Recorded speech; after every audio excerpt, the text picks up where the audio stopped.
wala pa ako nahawak ng speech. Mamaya ko pa lang makikita yung speech or siguro tomorrow pa lang.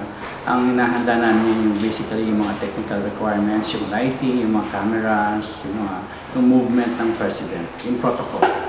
Well, in terms of direction, syempre siguro may konting kaibahan from the usual, no?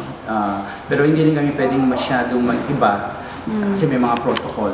At siguro very minimal lang. So yung mga shots, yung mood ng lighting, gano'n. Pero otherwise, limited yung pwede namin gawin kasi yun ang may protocol. No? Well, sana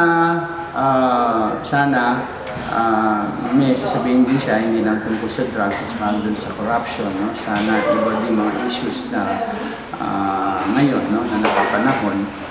At saka yung bang I'm sure it will touch on the more practical, no, and the more practical side na pangangailangan ng mamamayan, no, like yung mga taxes, yung sa health, at saka yung sa education, mas konkreto.